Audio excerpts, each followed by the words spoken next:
So hello guys, நான் தான் உன் எம்எஸ்டி. நம்ம பார்த்தீங்கன்னா ஃப்ரீ டோர்னமெண்ட் நடத்த போகிறோம். அந்த ஒரு டோர்னமெண்ட்டில் நானும் அப்புறம் நவீன் ப்ரோ மட்டும்தான் நடத்த போகிறோம். அந்த எந்த டேட்டு எப்போ எல்லாம் ஃபுல் டீட்டெயிலாக தெரிஞ்சுக்கணும்னு நினைக்கிறேங்க. மறக்காமல் இப்போயே ஒரே ஒரு ஃபாலோ மட்டும் தட்டி விட்டு அப்படி யூடியூப் பார்த்தீங்கன்னா ஒரே ஒரு சப்ஸ்கிரைபர் மட்டும் தட்டி விட்ருங்க. டோர்னமெண்ட்டோட டேட்டு பார்த்தீங்கன்னா 27ஆம் தேதி, அதாவது ஞாயிற்றுக்கிழமை வரும். ஞாயிற்றுக்கிழமை 6 மணிக்கு வச்சுருக்கிறோம். காலையில் கிடையாது, சாயங்காலம் தான் 6 மணிக்கு. யாராச்சும் வேலைக்கு போயிட்டு வராங்க, போயிட்டு வந்துட்டோம். போயிட்டு வந்தே ப்ளே பண்ணலாம், ஓகேவா? நீங்கள் எந்த டைமுக்கோ நீங்களே கரெக்டாக சொல்லுங்கள். எனக்கு டைமை சுத்தமாக தெரில, 6 மணி இல்லை 7 மணி, ஓகேவா? அதோட ப்ரைஸ் பார்த்தீங்கன்னா 150 ஃபஸ்ட்டு ப்ரைஸு. செகண்ட் ப்ரைஸ் பார்த்தீங்கன்னா 50 ரூபா, ஓகேவா? நான் ஃப்ரீயாக தான் நடத்துனுறேன், என் கரெக்டாக காசு இல்லை, ஓகேவா?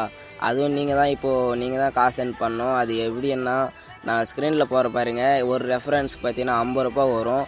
அதாவது நீங்கள் ஒரு 3 பேருக்கு மட்டும் பண்ணுங்கள் போதும், அதுவே போதும்.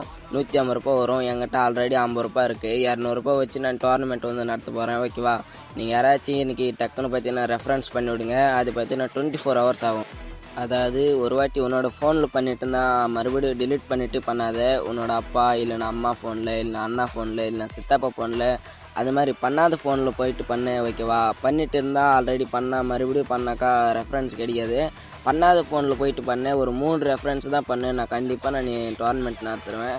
நானும் ட்ரை பண்ணுறேன். இப்போ மெயின் மேட்ருக்குள்ளே வந்துடலாம், ஓகேவா? நம்ம பார்த்தீங்கன்னா பிளேயர்ஸ் யாரும் வரமாட்டாங்கன்னு நினைக்கிறேன். நான் கண்டிப்பாக நினைக்கிறேன். இப்போ நீங்கள் ஒரு ஆள் வரீங்கன்னா உன்னோட ஃப்ரெண்ட்ஸும் கூட்டினுவாங்க, ஓகேவா? யாரும் வரமாட்டாங்க. அதே கேர்ள்ஸ்னாக்கா அப்படியே டக்குன்னு புக்குன்னு போயிடுவீங்க.